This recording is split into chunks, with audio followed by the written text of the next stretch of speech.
Bienvenidos al Noticiero Científico y Cultural Iberoamericano, NSC. Acompáñenme en este recorrido de 30 minutos para explorar cómo el conocimiento y la cultura transforman nuestras vidas. Este espacio es gracias a la Asociación de Televisiones Educativas y Culturales Iberoamericanas, ATEI. Esto es lo más relevante de la ciencia y la cultura. Las partículas subatómicas se dividen en dos tipos: fermiones y bosones. Los fermiones son partículas que componen la materia y los bosones portan las fuerzas o interacciones. Entre ellos destaca el llamado bosón de Higgs, llamado erróneamente la partícula de Dios, y que fue finalmente descubierto en el año 2012. A continuación nos explican en qué consiste.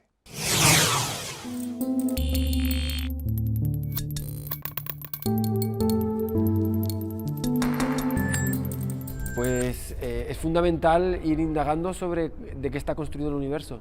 Mi rama de la física se llama física de partículas. Intenta entender el universo como la conexión de componentes mínimos de materia que interactúan entre sí. Para entender el mundo desde esta perspectiva necesitamos conocer todas las herramientas, todos los ladrillos que componen la realidad. El bosón de Higgs es uno de esos ladrillos. De hecho, más bien podría ser el cemento que uno de los ladrillos. Y por eso que es fundamental entender el mecanismo que hay detrás de este fenómeno, para entender mejor el mundo en el que vivimos. El bosón de Higgs nos ha abierto los ojos a la realidad y a entender el funcionamiento del universo a su nivel más básico.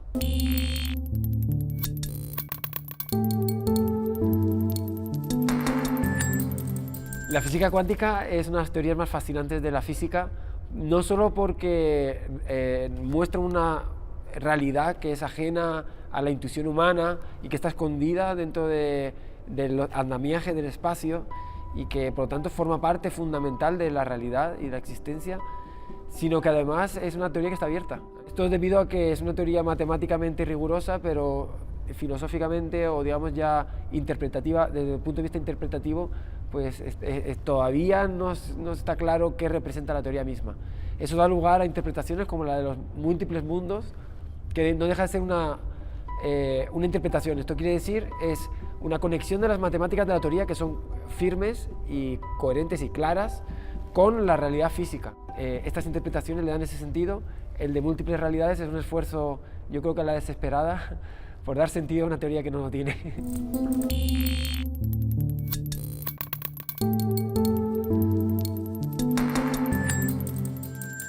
Es curioso que cuando hablamos de física, teoría de cuerdas, parece que las cosas que el ser humano no conoce son las más abstractas o más complejas, que están en el mundo de las ideas, pero básicamente las cosas que la ciencia se pregunta y que la física no es capaz de responder a día de hoy son las más básicas de todas. Y en ese sentido, ¿qué es el tiempo? ¿Qué es la materia? ¿Qué es el espacio? Son preguntas que el ser humano todavía no ha respondido y que continuamente caemos en puntos sin salida por culpa de esto. Las preguntas que has hecho tú son preguntas abiertas porque se sigue sin saber qué es el tiempo.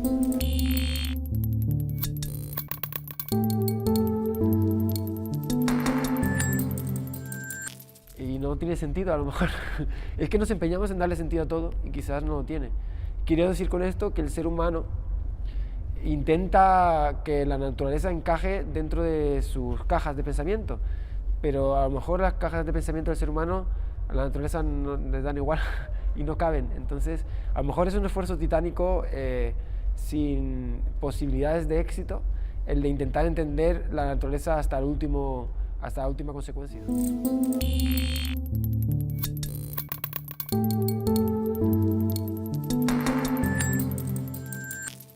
Eso está dentro del propio mecanismo de hacer ciencia.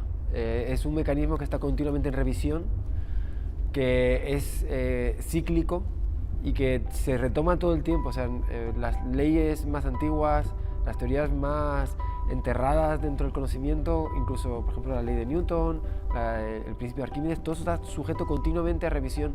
Entonces, eso hace que el error sea parte persistente de la ciencia, que esté en su propio fundamento y que, por lo tanto, es un elemento más dentro del proceso científico, y de hecho es uno que es fundamental para ir aproximándose a la verdad.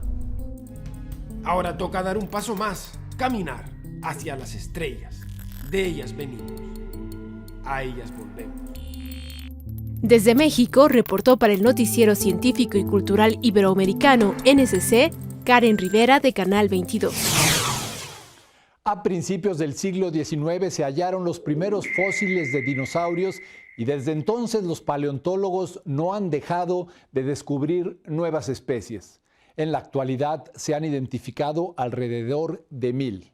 A esta nutrida lista se acaba de sumar una nueva especie en Brasil.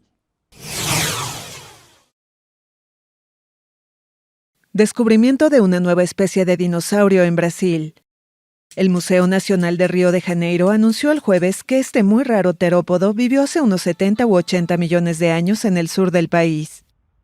El animal de unos 80 centímetros de altura fue bautizado como Bertasaura leopoldinae y fue identificada tras el análisis de un conjunto de fósiles de cráneo, columna y mandíbula, entre otros, hallados en el municipio de Cruzeiro entre 2011 y 2014. El estudio conjunto con el Centro Paleontológico de la Universidad do Contestado fue publicado en la revista científica Nature. Se le atribuyen al ingeniero espacial Philip Bono, especializado en estructuras y en propulsión, la visión de crear cohetes reutilizables. El científico que trabajó en la fabricación de vehículos como Saturno 5 soñó a mediados del siglo pasado lo que hoy la empresa SpaceX ha hecho una realidad. Este hecho se ha convertido en un factor de presión para otras agencias espaciales que buscan no quedarse atrás en la carrera espacial. Europa intenta ponerse al día en la carrera espacial. Este lunes, el ministro francés de Economía, Bruno Le Maire, anunció que el grupo Ariane desarrollará un nuevo lanzador, más pequeño pero sobre todo reutilizable. Se trata en efecto de competir con SpaceX, el gigante estadounidense del sector. Al desarrollar un lanzador que permite aterrizar, la empresa ha sido capaz de reducir significativamente el precio del lanzamiento de un satélite y ganar una ventaja significativa sobre Ariane, que ha perdido el tren, en palabras del ministro. Este lanzador europeo, llamado Maya, debería estar operativo en 2026 y se ensamblará en la planta francesa de Ariane en Vernon. Podría suponer la contratación de 200 personas en los próximos años. Se le conoce como lagarto enchaquirado o heloderma. Es un reptil muy raro y en serio peligro de extinción, pues se calcula que apenas quedan unos 500 ejemplares. Esta es la lucha desesperada por salvar a esta emblemática especie. El heloderma es una especie de lagarto venenoso endémico del bosque seco del Valle de Motagua en Guatemala, que se resiste a desaparecer. Es víctima del tráfico ilegal y de la caza, además de otros mitos que giran en torno a él. La esperanza para frenar la extinción de los últimos 500 ejemplares del reptil se encuentra bajo el manto de la Reserva Natural Heloderma de la asociación privada denominada Zootropic, en la que trabaja Gilberto Salazar como guardarrecursos de la reserva. Y ahora pues ya hacemos cuentas con unos varios, ya le hemos sacado bastante adelante a como estaban. Y ya pues muchos, pues los que no los conocían, pues ya mucha gente ya los conoce, ya los agarran, ya les perdieron ese miedo que tenían, ¿va? Salazar se encarga de su cuidado y rescate, y también de alimentarlos cuando se recuperan en los recintos diseñados para mantener su hábitat. Posteriormente, son liberados con un chip que mide cada movimiento. Guatemala cuenta con alrededor de 2.300 especies de flora y fauna en peligro de extinción, y es considerada como una de las naciones más biodiversas del mundo. La revolución de la impresión en tercera dimensión parece estar llegando a su clímax con la impresión de casas habitación. Un proyecto que promete no solo ahorrar costos y materiales, sino iniciar la nueva era de los desarrollos inmobiliarios.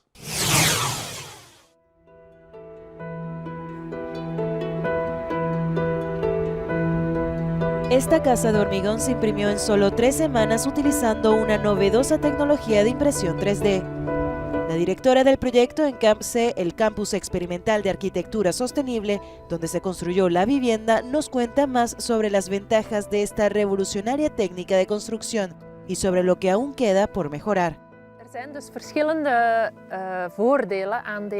Esta tecnología tiene muchas ventajas. Por ejemplo, utilizamos menos material para imprimir, porque solo imprimimos allí donde se necesita el material.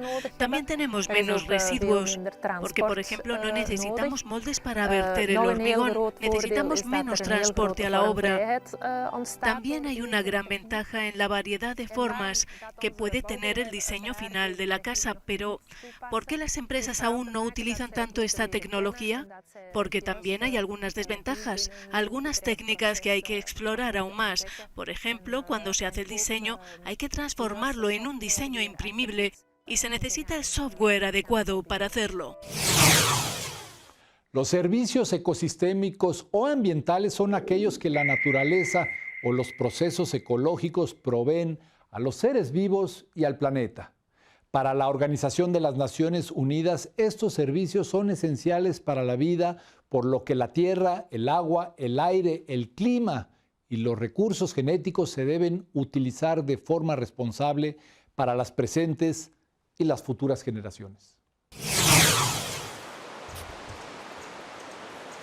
Enclavada en las montañas de Costa Rica, en los márgenes del río Cajón, esta finca de 200 hectáreas conserva la mitad de su superficie para bosque. El dueño, Alberto Sáenz, combina la cría de animales con la naturaleza. A cambio, el Estado de Costa Rica le desembolsa anualmente $64 por hectárea. Bueno, yo amo a mis hijos y a mis nietos y quiero que vivan en un planeta que es la única casa que tenemos. Y quiero que se conserve y se conserve como originalmente Dios es, llena de bosques y de vegetación y de animales y de pajaritos. Fincas como la de Alberto Sáenz son parte del programa de pagos de servicios ambientales que reconoce financieramente a quienes protegen la naturaleza y que le valió a Costa Rica distinciones como el premio Earthshot, otorgado por la corona inglesa. Gilmar Navarrete, director de Servicios Ambientales, explica que para mantener esta iniciativa de $26 millones desde hace 25 años, el país captura el 3,5% del impuesto a los combustibles. Actualmente el programa de pago por servicios ambientales cubre alrededor de 350.000 hectáreas, esto distribuido en 6.000 contratos que hemos firmado con dueños de finca. Esta política hizo de Costa Rica el primer país de América Latina que detuvo y revirtió la deforestación. Así se conservan especies únicas como la rana arborícola de Potrero, que vive en la Reserva Biológica de Monteverde, al noroeste del país. Junto al cambio climático, la deforestación es la principal amenaza a las faunas autóctonas. Hay especies que, pese a los avances actuales, ya no se pueden recuperar. Pues a finales de la década de los 80, de estos años, pues hubo un impacto bastante significativo en muchas poblaciones de especies, incluyendo pues el sapo dorado y la rana arlequín, pues que esos se dejaron de observar. En este bosque de más de 30.000 hectáreas, donde habita el 2,5% de la biodiversidad de todo el mundo, se encuentra además la mitad del agua que se necesita para generar el 50% de la energía eléctrica renovable de Costa Rica. Estos árboles acá en el bosque nuboso funcionan como una gran esponja que atrapan el agua de las nubes, ¿verdad? Y ayudan como a capturarla y luego a filtrarla y luego hace que suavemente esa agua penetre el suelo y se haga disponible en los ojos de agua, en los mantos acuíferos, ¿verdad? Monteverde es cuna de más de 3.200 especies de árboles y plantas. Conservarlas y proteger el resto de los bosques es una política de Estado en Costa Rica. El país centroamericano hoy goza de una imagen más positiva en el mundo y su naturaleza espectacular atrae a cada vez más turistas. Los servicios ambientales son una solución basada en la naturaleza y es algo que desde Costa Rica llamamos a expandir en el resto del mundo. Porque permite el crecimiento económico, como lo ha hecho en nuestro caso con el turismo, porque permite expandir la cobertura forestal, que en Costa Rica pasó de 1980 a 20%, actualmente más del 50%. Esto se ha logrado también con la colaboración de dueños de fincas como Alberto Sáenz, quien motiva a las nuevas generaciones a que se unan a la conservación. La cultura constituye un elemento estratégico para el desarrollo económico y la creación de empleo. Además, en una región que es una potencia en este sentido como Iberoamérica, la cultura contribuye a la cohesión de la sociedad y a la formación de ciudadanos libres. De ahí que los poderes públicos estén obligados a impulsar la actividad de las industrias culturales. Considerada tradicionalmente como algo secundario, la cultura es hoy fuente de economía y contribuye de buena manera al Producto Interno Bruto de Iberoamérica, como explica el secretario general de la Organización de Estados Iberoamericanos para la Educación, la Ciencia y la Cultura, OEI, el español Mariano Jabonero. La cultura contribuye al empleo. Es una fuente importante de empleo y la cultura además es una fuente de economía. Pensemos que en nuestra región la cultura contribuye al PIB de la región entre un 2 al 4%. En una entrevista en Uruguay con motivo del festejo de los 15 años de la firma de la Carta Cultural Iberoamericana, Jabonero deja clara la idea de que la cultura contribuye al empleo y que hay países como España en los que el sector cultural tiene un peso en el Producto Interno Bruto mayor que otros que se creen muy importantes. Esa percepción, esa valoración de la cultura con su impacto en el empleo y su impacto en la economía es un elemento que está motivando a los gobiernos de la región fuertemente. El incremento de la inversión en cultura poco a poco, lentamente, se va produciendo. La Carta Cultural Iberoamericana, el documento de mayor rango político y jurídico en materia cultural en la región, fue firmada durante la 16ª Cumbre Iberoamericana de Jefes de Estado y de Gobierno celebrada en Montevideo en 2006. En su 10º aniversario, fue actualizada para introducir la visión de género de la que carecía originalmente y la conmemoración de estos 3 lustros de existencia incluyen la celebración, hasta este viernes, de un Congreso de Cultura Iberoamericana que no pretende ser, en palabras de Jabonero, un hecho aislado, sino el motor de una agenda de desarrollo. En Costa Rica se les conoce como mascaradas a una tradición que se remonta a la época colonial en las que las comunidades se reunían en torno a las festividades taurinas para mostrar personajes tradicionales. La creación de estas máscaras representa todo un arte y tradición del que se enorgullecen en el país centroamericano. El Pisuicas, la Llorona, la Cegua y demás personajes legendarios salieron a las calles de Costa Rica durante el Día Nacional de la Mascarada. La historia de las mascaradas en Costa Rica se remonta a la época colonial en honor a la Virgen de los Ángeles en Cartago, la entonces capital del país. Así, cada 31 de octubre se celebra el Día Nacional de las Mascaradas para promover las costumbres propias del país y que la tradición siga viva. Los artesanos mascareros de todo el país son los encargados de darle vida a los personajes típicos de cada pueblo. Cristian Alfaro es un joven artesano mascarero de San Antonio de Desamparados, quien desde hace 12 años se dedica a la fabricación de máscaras. Mis papás me llevaban a los recorridos de las máscaras de acá de San Antonio, entonces yo crecí prácticamente en el mundo de las máscaras. Ya a la edad de los 12 años, por ahí más o menos, tuve mi primer acercamiento con lo que fue la creación de una máscara y hasta la fecha, ¿verdad? Que es en lo que principalmente me mantengo. San Antonio de Desamparados es el único lugar del país donde las máscaras llevan números que cada participante puede conservar durante muchos años. Las máscaras se pueden elaborar con diversos materiales, desde el tradicional papel hasta fibra de vidrio, pero todas tienen un molde de barro hecho a la medida de cada máscara, por lo que no hay 2 iguales en todo el país. Con información de la oficina en San José, Costa Rica, Noticias Xinhua. Mejor llorar de alegría que llorar de dolor. Con estas elocuentes palabras, el payaso Capuch ha hecho un verdadero acto heroico para llevar alegría a los barrios azotados por la violencia en El Salvador. El payaso Capuch sacó su espectáculo de magia y malabarismo del teatro y lo llevó a una colonia de El Salvador, considerada peligrosa por la violencia generada por las pandillas y por otros fenómenos que se han agudizado por la pandemia de la COVID-19. Es mejor llorar de alegría que llorar de tristeza al ver tanta violencia. Estamos acercando el arte muchas veces a lugares donde la gente no tiene acceso, por ejemplo, a ir a ver una obra de teatro. A Capuch solo le bastó la calle de acceso a la populosa colonia San José, ubicada en el municipio de Soyapango, unas cuantas sillas y sonido para realizar su espectáculo artístico que incluyó malabares y magia, y con el cual sacó risas a pequeños y grandes. Los artistas pues tenemos también ese compromiso de descentralizar el arte, ¿verdad? No solamente en el teatro, también en la calle, en las comunidades, a los niños, niñas que no tienen la posibilidad de poder pagar un boleto, de poder trasladarse hasta el teatro.